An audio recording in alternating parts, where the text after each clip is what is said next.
Good morning. The time is 6:30 on October 1st. Welcome to Newswatch 12. This morning, I'm Danny Stepanovich. And I'm Carlos Murrieta. We first want to turn over to Storm Tracker 12 meteorologist Sarah Kress for a look at your Wednesday. And Sarah, I love the fall weather.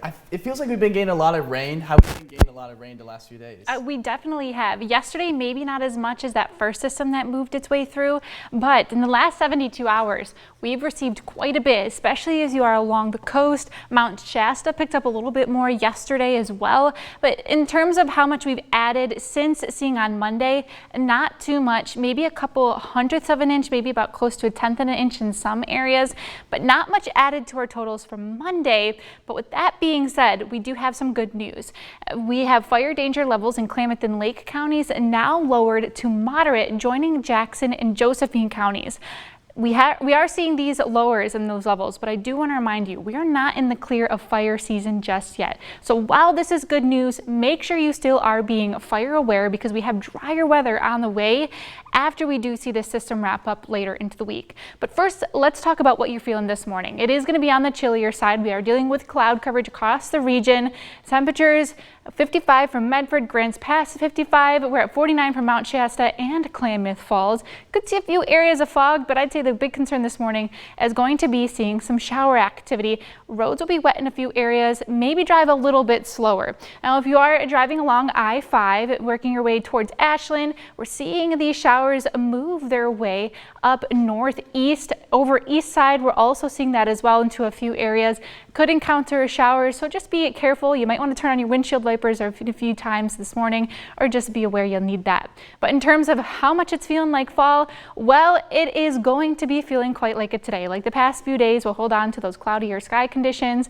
You might want that warm coffee as well because those highs aren't going to be climbing up too hot. I'd say pretty chilly for us as well. So I'll go into a bit more details what we can expect around the rest of the region coming up in your next forecast.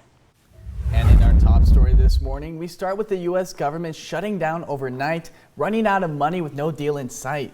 And as lawmakers continue to blame one another, millions of federal employees are caught in the crosshairs. Now, this government shutdown could have ripple effects right here in Southern Oregon. What exactly that looks like isn't clear just yet. As with the government shutdown in 2013, national parks and monuments were completely closed. But in 2018, many parks stayed open. Federal workers here could also feel the impact as Oregon is home to nearly 30,000 federal employees. About a third of those workers aren't affected, but another third, such as airport screeners, air traffic controllers, and VA caregivers, could have paychecks delayed, while the remaining third, including part-time Forest Service staff, may be let go. Senator Ron Wyden reacted before the shutdown began, saying, quote, "Republicans control the White House, Senate, and the House. This government shutdown is failed Republican leadership on full display." And on to our next top story. The Oregon Department of Human Services is giving Oregonians who receive SNAP benefits a heads up. You'll get a letter soon in the mail explaining how you'll be impacted by federal changes in the program. Those changes will affect three main groups of SNAP recipients: households receiving utility assistance, able-bodied adults ages 18 through 64 with no child under age 14 in their SNAP group, and certain lawfully present immigrants. ODHS says it has to follow the new laws passed back in July. The changes won't happen all at once, but will roll out over the next year.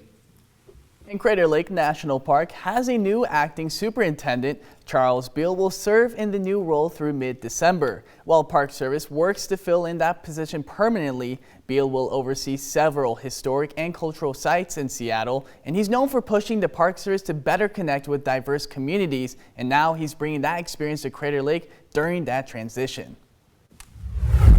And continuing our coverage with the Josephine County Library, after more than 9 months of disputes over the Grants Pass library lease, Josephine County commissioners have now voted 2-1 in favor of the proposed lease.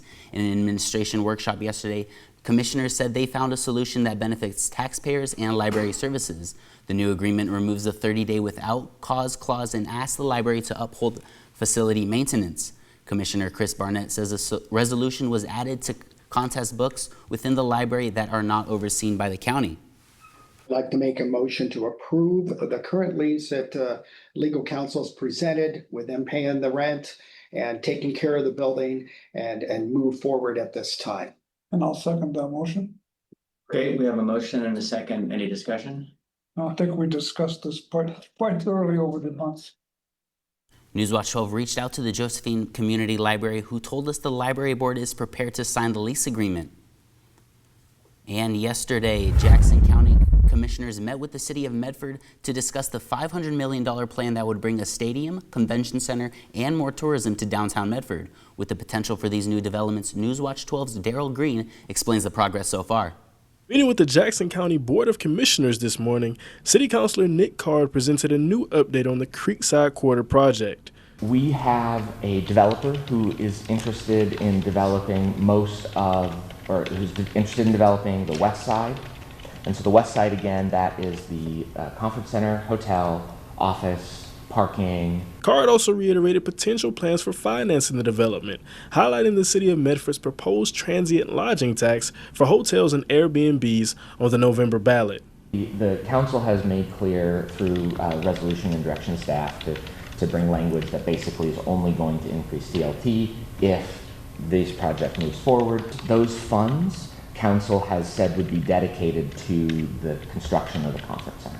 While the Creekside Quarter is still a preliminary project, the city is making significant progress in their discussions with prospective partners. The current outline of the project covers a large range of Medford, approximately ranging from Jackson Street all the way to East Main Street. We're full steam ahead trying to seize this opportunity, not full steam ahead, we're building it and then we'll just figure out the rest later. We're figuring it out now. Moving on to the fire watch, the Curry County Sheriff's Office reduced evacuations again for the Moon Complex as rain reduces fire activity. Now, there are no level 3 evacuations anymore, and resources from the Oregon State Fire Marshal are returning home. While rain is minimizing the spread of fire, wet conditions are creating other challenges for firefighters as they move heavy equipment, and closures do remain in place for an expanded area of the forest as well as streets, including Bear Camp Road. And today, fire danger in Klamath and Lake counties will be moderate. South Central Oregon Fire Management Partnership says the decision is based on current temperatures, relative humidity, and projected weather conditions. Despite decreases to fire danger levels, several agencies across the region still ask that residents and visitors remain cautious and vigilant. And continuing with coverage on a case we've been following for the past few weeks, Medford attorney Zachary Light was back in court yesterday, this time representing himself. He entered a plea of not guilty to all charges, including 19 felony counts of invasion of privacy and a misdemeanor for allegedly putting a tracking device on a woman's car. Court records say Light secretly recorded a woman in intimate settings. Right now it's been set for a pretrial conference, which is just a placeholder type hearing for him to get all the discovery. Since he is representing himself, he'll make the decision himself of whether or not he wants to negotiate the case or if he wants a trial. This isn't his first time facing similar accusations. In 2014, Light was charged with invasion of privacy for placing a camera in his stepdaughter's bedrooms and got 5 years probation. The court has set his next hearing for October 27th. Moving on to a crime alert, a violent robbery attempt yesterday sent 2 employees to the hospital. Deputies say the suspect used both a corrosive chemical and a knife during the attack before being taken into custody. The Josephine County Sheriff's Office says it happened just after 8:30 a.m. at the Dollar General on Merlin Road.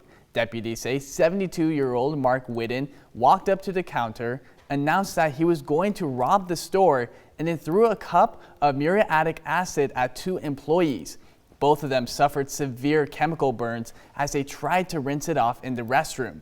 Deputies say Whitten then cornered them with a knife, and he was arrested minutes later, still carrying both the acid and the weapon. Very bizarre event to have somebody use that as a weapon. So, but it just kind of gives evidence to the varying degrees of things going on out there these days. You just have to be kind of constantly situationally aware of your surroundings. You never know if you're, a store employee or a general civilian that's caught up in something. Rural Metro Fire says crews finished the decontamination process before taking the victims to the hospital. The Josephine County Sheriff's Department says the investigation is ongoing. And new this morning, National Coffee with a Cop Day is today. Join the Klamath Falls Police Department at BS Coffee Co. from 7:30 to 9:30 in the morning. It's a chance to enjoy a cup of coffee and connect with local officers in a relaxed atmosphere. You can ask questions, share ideas, or just stop by to say hello.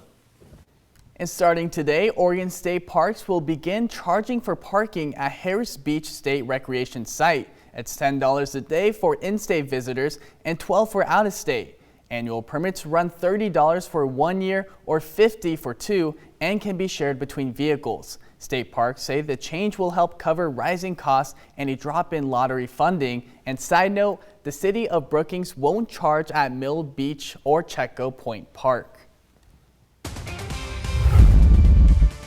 And coming up still ahead this morning, parents will soon be able to control and view what their kids are asking about on ChatGPT. And we're continuing on with our fall-like weather. If you're looking to head outdoors the next few days, well, it's going to remain on the cooler side, and we're keeping close track of showers not only today, but again tomorrow before we dry out beginning on your Friday. Now, heading into the weekend, we are going to be seeing drier conditions and temperatures warm up just a bit as well. I'll have a closer look at what we can expect today and around the rest of the region coming up in your next forecast. But right now, let's go ahead and take a live look outside at Medford from Peoples Bank on Biddle Road. Might encounter some showers heading out to your commute, so make sure you take that umbrella with you. You're watching Newswatch 12. See you right back here in just a few minutes.